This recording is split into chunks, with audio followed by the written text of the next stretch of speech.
Coucou tout le monde! Je vous fais une vidéo pour répondre à une question super intéressante que j'ai pu avoir dans les commentaires, donc merci à cette personne pour cette question. Est-ce qu'on est médium si on communique avec nos guides ou est-ce que c'est seulement avec les défunts? Là encore une fois, ça va vraiment être avec ma pensée en fait, hein, parce que on peut tout mettre derrière le médium, donc bon voilà. Mais pour moi, que l'on canalise avec nos guides, ou avec des défunts ou autres, parce qu'il n'y a pas que, on est médium. Enfin, pour moi, être médium, c'est être au milieu, c'est vraiment être, comme je disais dans une vidéo, si je l'ai mise en ligne, je ne sais plus. J'en ai fait plusieurs que j'ai pas mises en ligne, donc bon, bref, c'est être entre le ciel et la terre, entre l'invisible et le visible.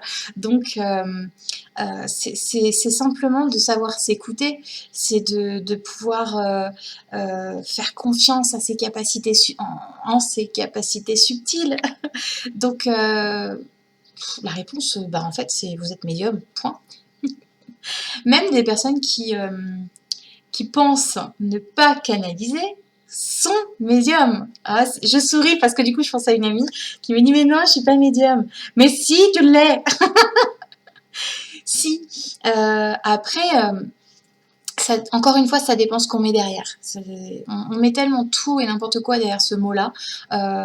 Pour la plupart, un médium, c'est une personne qui fait des contacts défunts.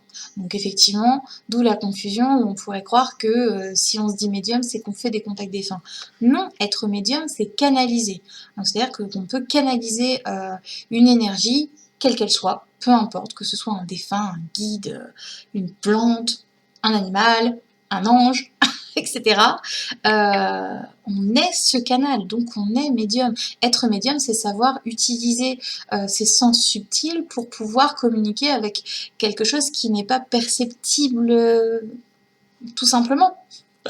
Que ce soit par notre vue, par nos oreilles, etc. Notre oui. Donc, voilà, on est médium. C'est pour ça que tout le monde l'est, puisqu'on vient tous du même endroit, on est tous incarnés ici. Bienvenue dans ce monde. Voilà, on vient tous avec les mêmes capacités. Seulement, encore une fois, comme je l'ai dit et je redis, on n'est pas tous obligés de travailler avec. On n'est pas tous obligés de les affiner, de les développer. Mais on les a en nous. On a tous une intuition. Après, certaines personnes n'arrivent pas à se faire confiance, donc ne vont pas forcément, je me compte dans le lot. Mais voilà, on l'a tous, mais on travaille peut-être pas tous avec, on n'arrive pas tous à suivre notre intuition. Donc voilà, c'est comme la clairvoyance, soit la mouche. On a tous ça en nous, mais par contre de là à se dire tiens oui j'ai la clairvoyance, là je vais essayer de percevoir quelque chose, etc. C'est super compliqué. Donc voilà, mais on a déjà ça dans les capacités, c'est un petit peu pareil. On met plus ou moins du temps à les découvrir, à travailler avec, à les affiner. Enfin voilà, il faut déjà du temps pour les percevoir, ces capacités subtiles. Donc pas de pression. Mais voilà, donc tout ça pour répondre qu'on canalise les guides ou les défunts, c'est pareil. Si on sait canaliser des guides, on sait canaliser des défunts. Alors ça va vraiment être selon mon ressenti à moi, selon la façon dont je perçois les choses, mais pour moi c'est plus facile. Ah, ça dépend en fait. J'allais dire c'est plus facile de contacter des défunts que des guides. Mais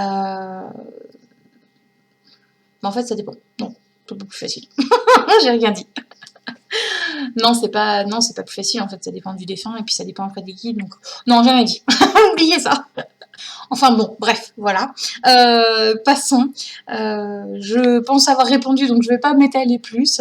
Tout ça pour dire que, oui, on est médium, que l'on canalise des guides ou des défunts, ou des animaux ou autres, hein, comme je disais tout à l'heure. Voilà, le principal, c'est juste de savoir exploiter son potentiel subtil. Voilà, tout simplement. Allez, je vous embrasse et prenez soin de vous. À très vite.